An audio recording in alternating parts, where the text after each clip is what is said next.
The air hung heavy in a small, dimly lit room. The steady beep of a heart monitor filled the silence. A tired nurse adjusted the IV drip. Her patient, a man in his late 70s named Edward, lay still, his eyes closed, his breathing shallow. Beside him sat his daughter, Sarah, her face pale with worry.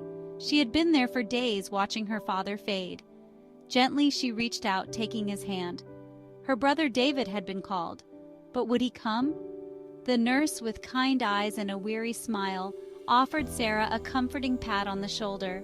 She had seen this many times, families torn apart, coming together in the face of loss.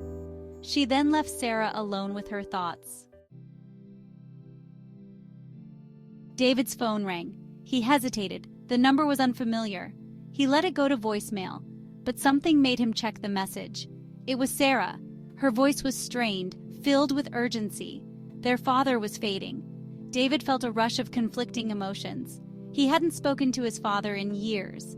Their last encounter had been bitter. A deep rift had formed between them. He had vowed never to return. But now, hearing Sarah's voice, the years of anger and resentment seemed to melt away. All that remained was a son's love for his father. He knew what he had to do. He booked the first flight out.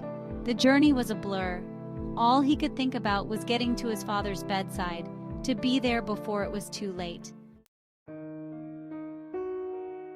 Sarah sat by her father's bedside, lost in thought. Memories of their childhood flooded her mind, happy times filled with laughter and warmth. Her father, strong and loving, David, her mischievous older brother, always protective. But then the memories shifted, the arguments, the growing distance. Their father, strict and unforgiving, David, rebellious and angry. The family fractured. Years passed. Silence grew between them. Sarah had tried to bridge the gap, but the wounds ran deep. Her father, stubborn and proud. David, consumed by his own pain. She had almost given up hope. Now, as her father lay dying, she prayed for a miracle. A chance for reconciliation. A final opportunity to heal the wounds of the past. David arrived at the hospital, his heart pounding in his chest. He stepped into the quiet room. His father lay still, his breathing shallow. Sarah sat beside him, her face etched with grief. Seeing his father so frail, so vulnerable, shattered the years of anger that had hardened David's heart. All that remained was a deep sense of loss. Loss for the time they had wasted, for the words left unspoken. He approached his father's bedside, his throat tight with emotion. He reached out hesitantly, taking his father's hand. His father's hand, once strong and firm, now felt fragile and thin. In that moment, David understood. He understood the pain his father had carried, the burdens he had borne. He understood the sacrifices he had made. He saw his father not as a symbol of authority, but as a man, flawed and vulnerable. Sarah watched as David approached their father. She saw the change in her brother's demeanor, the anger replaced by sorrow, the resentment by compassion. Tears welled up in her eyes. David spoke softly to their father, his voice thick with emotion. He told him he loved him. He told him he forgave him. He spoke of their childhood, of the happy memories they had shared. To their surprise, Edward's eyes fluttered open. He looked at David, a flicker of recognition in his gaze. He tried to speak, but his voice was weak.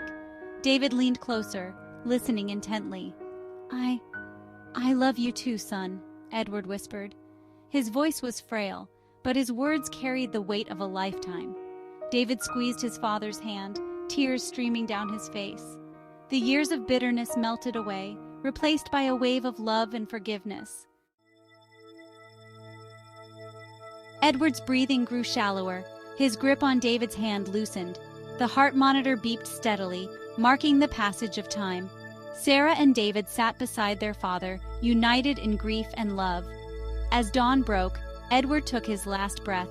The room was silent, save for the steady beep of the heart monitor, now a flat, continuous tone. Sarah and David clung to each other, finding solace in their shared loss. In the aftermath of their father's death, Sarah and David found themselves drawn closer than ever before. The years of anger and resentment had been replaced by a newfound understanding and appreciation for the bond they shared. They realized that family, despite its imperfections, was a precious gift, a gift that should be cherished, nurtured, and never taken for granted. They vowed to honor their father's memory by living their lives with love, compassion, and forgiveness.